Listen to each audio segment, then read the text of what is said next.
안녕하세요. 오늘은 요 며칠간 갑자기 화제가 된 노트북 에이수스 젠북 UM433 라이젠 3500U CPU가 들어간 소위 라이젠북을 제가 구매해서 이제 일주일 정도 써본 다음에 간단한 후기를 남겨보려고 합니다.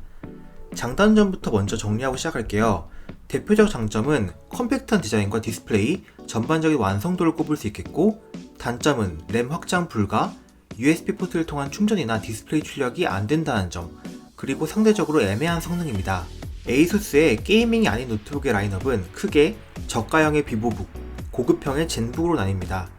마치 LG가 울트라 PC와 그램으로 라인업을 나누는 거랑 비슷한데요. 이 UM433D 노트북은 고급형 젠북 라인업 중에서 처음으로 라이젠 피카소 CPU를 탑재한 제품입니다. 간단히 스펙을 알아보면 라이젠 5 3500U CPU, 100W8 내장 그래픽, 확장 불가능한 8기가 온보드 듀얼 채널 DDR4램, 512기가 SSD, 14인치 sRGB 100%급 300니트 디스플레이, 1.2kg, 50Wh 배터리입니다. 램이 8기가 온보드로 추가 확장이 불가능하다는 것이 큰 단점으로 꼽힙니다. 라이젠은 램 2기가를 내장 그래픽에 할당하기 때문에 사실상 가용 램은 6기가에 불과하고 지금 당장은 모르겠지만 몇 년 후에는 램 부족을 느낄 수도 있을 것 같습니다. 이 점은 분명히 알고 구매하셨으면 좋겠습니다. 전 이걸 G마켓에서 빅스마일데이 할인해서 58만 8천원 할 때 구매했어요. 원래 가격이 거의 80만원 가까운 가격이었던 걸 생각하면 할인폭이 크죠. 사실 가성비가 그닥 좋지 못하다는 평가를 받고 외면받던 노트북이었는데 갑자기 기간 한정으로 가성비 노트북이 되어버렸고 그래서 갑자기 화제가 되었죠. 지금은 너무 구매자, 예약자가 밀려서 주문하면 12월은 돼야 받을 수 있다나? 여튼 기대 이상의 인기를 끌었습니다. 그럼 먼저 디자인 관련해서 얘기해볼게요. 일단 14인치 디스플레이 노트북 중에선 가장 컴팩트합니다. 13.9인치 화면을 가진 레노버 요가 C930보다 오히려 크기가 더 작아요. 무게는 판매처에는 1.33kg으로 측정해놨던데 무슨 기준인지 모르겠어요. 제가 직접 재보니까 1.2kg 정도 나옵니다. 그래도 노트북의 사이즈가 워낙 작다 보니까 제법 묵직하게 느껴집니다. 은색 노트북이고 윗판은 젠북 특유의 동심원 무늬가 새겨져 있습니다. 전 나름 괜찮은 디자인이라 생각했는데 좀 광택이 심해서 스테인리스 주방용품 느낌이라는 의견도 많더라고요. 윗판은 한 손으로 열리고 힌지는 약 135도까지 오픈이 됩니다. 그리고 힌지가 열리면서 아래판이 살짝 위로 올라오는데 이건 에르고 리프트 힌지라고 해서 키보드 타이핑하는 각도를 살짝 들어줍니다. 이게 실제 타이핑 경험에 영향 끼치는지 모르겠지만 이 힌지 덕분에 노트북 베젤의 아랫부분이 가려져서 베젤이 더 좁아 보이는 효과가 있습니다. 양옆, 위아래 베젤이 다 엄청나게 좁아서 시각적으로는 굉장히 만족스럽습니다. 포트는 USB-A 2.0 하나, 3.1 하나, USB-C 3.1 하나, HDMI 포트, 마이크로 SD 슬롯, 3.58 헤드폰 잭 이렇게 있습니다. 그런데 최근 고급 노트북에는 USB-C 포트로 충전하는 기능과 디스플레이를 출력하는 기능이 달려있는 경우가 많은데 젠북은 둘 다 안됩니다. 이 포트는 그냥 데이터 전송용이에요. 젠북의 가장 큰 약점 중 하나죠. 디스플레이는 대만 AO사에서 만든 14인치 IPS 패널을 쓰고 있고 300니트의 괜찮은 밝기에 sRGB 100%에 준하는 준수한 색재 연율을 가지고 있죠.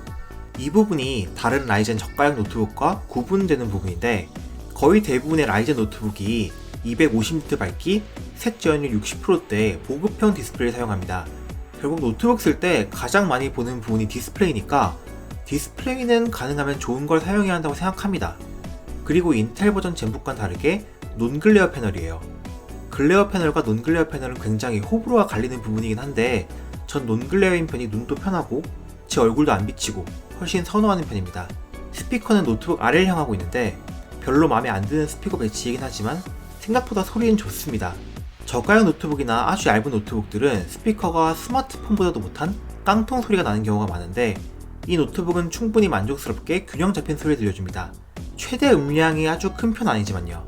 키보드는 굉장히 만족스럽습니다.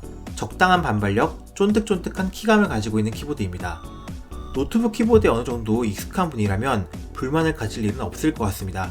트랙패드는 좌우로 상당히 넓고 촉감도 좋습니다. 그리고 트랙패드의 오른쪽 위 버튼 누르면 숫자 키패드가 뜹니다. 물론 물리 키패드랑 비할 바는 아니지만 그래도 있어서 나쁠 것은 없는 기능이라고 생각합니다. 생각보다 입력 지연은 없고 키도 잘 안 씹힙니다. 그리고 키패드를 틀어놓은 상태에서도 터치패드를 마우스 포인터 움직이는데 사용할 수 있습니다. 다음은 성능입니다. 일단 CPU 성능을 측정하는 시네벤치 릴리즈 20에서 싱글코어 341, 멀티코어 1258점이 나왔습니다.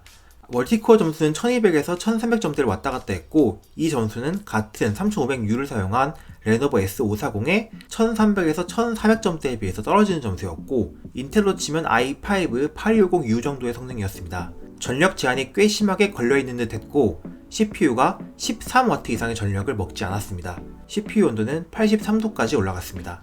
3D마크 파이어스트라이크 점수는 그래픽 2200에서 2400 사이, 총점 2100에서 2200점 정도로 이것도 S540보다 살짝 덜 나왔습니다.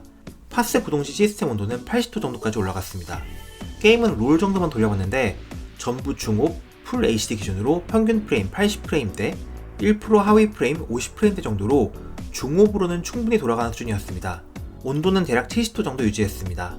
제가 항상 테스트용으로 사용하는 4분 52초짜리 프리미어 프로 프로젝트를 인코딩 하는 데는 16분 30초 정도가 걸렸고, i5 8250U보단 빠르지만 인텔 10세대 코멜레이크 i5보다는 다소 느린 속도였습니다. 색 보정이 걸린 프로젝트 타임라인 미리 보기는 꽤 많이 버벅거렸고, 영상 편집용으로 사용하기는 다소 힘들 것으로 보입니다. 컷 편집, 자막 정도는 가능해요. 그 외에 다른 벤치마크로는 패스마크, 종합 2760, CPU 8031로 이것도 S540에 비해 살짝 낮았고, 긱벤치5 싱글 870, 멀티 3061이었습니다. 펜소음은 그냥 울트라북 중에서 평균적인 수준이었고, 게임이나 벤치마크 할 때 제외하고는 펜소를 느끼기 힘들었습니다. SSD는 제건 하이닉스를 사용하였고, 최고로 빠른 건 아니지만 SSD 벤치마크 읽기 속도 1600이면 일반적으로 사용하기 충분한 성능입니다.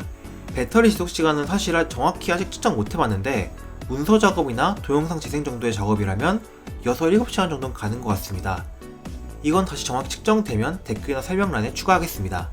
자, 총평을 하자면 50만원대에 구할 수 있었던 제품인 것 치고는 너무 만족스러운 노트북이었습니다. 처음에 말했던 것처럼 컴팩트한 디자인과 좋은 디스플레이, 상대적으로 뛰어난 전반적인 완성도는 큰 장점이고, 램 확장 불가, USB 포트를 통한 충전이나 디스플레이 출력 안 되는 것은 꽤 큰 단점입니다. 하지만 이런 단점에도 불구하고 휴대용, 사무용으로서 이 노트북의 가치는 정말 뛰어납니다. 하지만 지금 이미 배송 일정이 한 달 이상 밀려있기 때문에 지금 구매를 원한다고 해도 살 수 있을지 잘 모르겠네요. 좀 더 영상을 일찍 올렸어야 했나 싶긴 한데, 일단 제 감상은 이 정도입니다. 그럼 도움이 되셨길 바라며 다음에 뵐게요.